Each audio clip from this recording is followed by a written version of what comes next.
बिस्मिल्लाहिर्रहमानिर्रहीम। अस्सलाम वालेकुम। मुशिस स्टोरी के तमाम मौजूद सामीन को मोहब्बतों भरा सलाम। मौजूद व्यूवर्स, आप सबको अल्लाह पाक अपने हिफ्ज़ व अमान में रखे और दुनिया और आखिरत में आला मुकाम अता फरमाए। आमीन या रब्बुल आलमीन। आज की वीडियो भी बहुत अच्छी और इन्फॉर्मेटिव है। मेरे चैनल को सब्सक्राइब करें, वीडियो को लाइक और शेयर भी करें और कमेंट में अपनी राय जरूर दिया करें। तो चलिए वीडियो स्टार्ट करते हैं। आप इस जानवर को तो जरूर जानते होंगे और यकीनन इसके नाम से भी वाकिफ होंगे। जी हाँ, बिल्कुल ठीक, हिप्पो कहते हैं इसे। और ये दिखने में जितना खतरनाक लग रहा है, इससे भी ज्यादा सेंसिटिव है। और ये पानी में इसलिए जाते हैं क्योंकि इनकी स्किन काफी सेंसिटिव होती है, जो कि बाहर की गर्मी को बर्दाश्त नहीं कर पाती। इनमें सबसे इंटरेस्टिंग इफेक्ट ये है कि ये अपनी जिसामत के मुताबिक बहुत कम खुराक लेते हैं, यानी अपनी जिसामत की बनिस्बत 1 से 1.5%। शार्क बहुत खतरनाक और खूंखार होती है। अगर किसी इंसान या बड़ी मछली उन्हें नजर आ जाए तो किस्मत ही उन्हें बचा सकती है। पर आप जानते हैं कि वो छोटी मछलियों पर बड़ी मेहरबान होती है। क्यों? मैं बताती हूँ। शार्क छोटी मछलियों से अपना काम निकलवाती है, यानी उन्हें दांत ब्रश करने के तौर पर रखा होता है मैडम ने।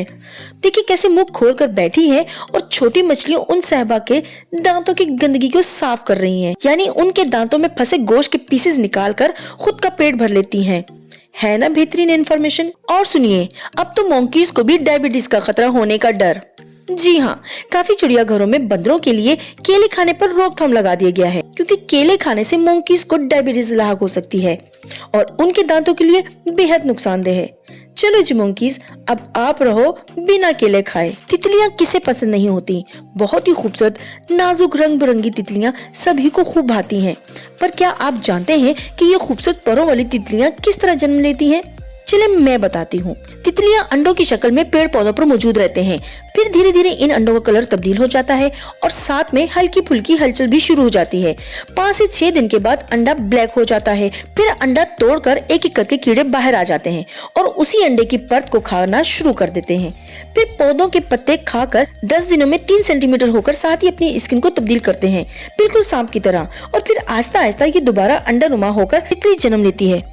देखा व्यूअर्स, कितनी खूबसूरत है ये तितली और कितने प्रोसीजर से गुजरकर ये तितली बनती है। और इसे देखिए, शोबिल नामी बर्ड, जो बहुत बड़ा परिंदा है। ये शोबिल बर्ड बड़े परिंदे, बड़े जानवरों को खा लेता है, यहाँ तक के क्रोकोडाइल के बच्चों को भी आसानी से खा लेता है। इसकी चोंच जो शू जैसी दिखती है और इसीलिए इसे शोबिल कहा जाता है। जी व्यूअर्स, पांडा को कौन नहीं जानता, बल्कि बहुत पसंद भी किया जाता है। पांडा का डील डॉल दिखने में प्यारा भी लगता है और भोला भाला मासूम सा लगता है, पर ये बहुत अलसी के मारे होते हैं, जैसे कि स्लो चलना, बैठे रहना और हल्के हल्के मूवमेंट करना। क्या आप इनकी सुस्ती की वजह जानते हैं?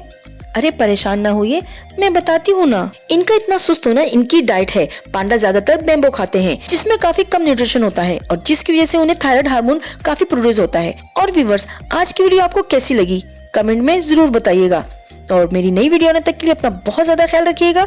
रब राखा।